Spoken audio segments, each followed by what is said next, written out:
Shut it down. Shut it down. There's not a single House Republican that wants to shut down the government. Mr. President, are you going to help us fix it? We believe that cutting spending will lead to a better environment for job creation.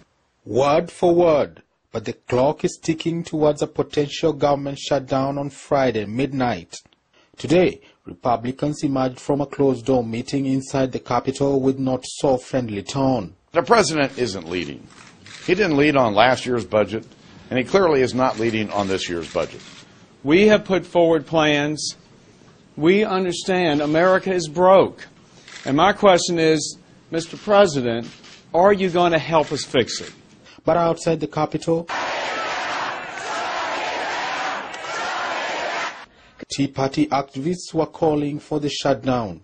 Liberals in the Senate would rather play political games and force a government shutdown instead of accepting a modest down payment on fiscal discipline and reform. I say, shut it down. Some Democrats, too, want the shutdown, rather than President Obama giving in to reduced spending.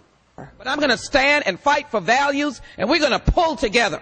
And we'll stand and we'll survive. Let them shut the government down. Shut it down. Shut it down.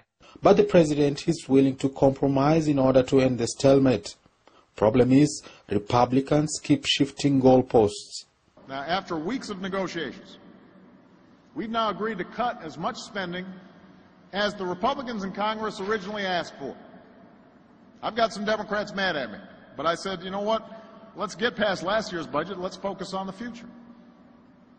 So we've agreed to a compromise, but somehow we still don't have a deal. Because some folks are trying to inject politics in what should be a simple debate about how to pay our bills.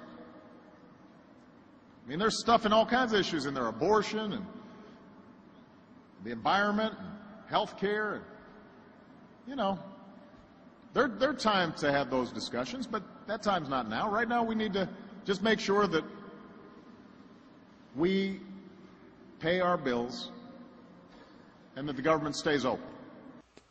Even Senate Majority Leader feels politics is taking center stage in Washington at the expense of important national interests. We want to avoid a shutdown and the terrible consequences that would follow. The only thing Republicans are trying to avoid is making the tough choices that we need to make. But just in case a compromise is not reached by Friday, a government shutdown would mean delayed paychecks for federal employees. National parks, monuments, museums will be a no-go zone. Non-essential government employees will not report to work until further notice. Tax refund checks will be delayed, and services to military families will also be halted, among others. We have now matched the number that the Speaker originally sought.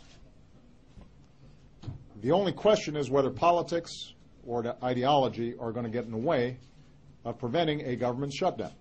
Determined to avoid political blame if a shutdown occurs, Boehner said the House will vote on Thursday for a one-week stoppage gap that will keep the government open while cutting spending by $12 million in spending and providing the Pentagon with enough money to stay open until September 30th at the end of the current budget year. Aaron Ocheng, Mark TV News.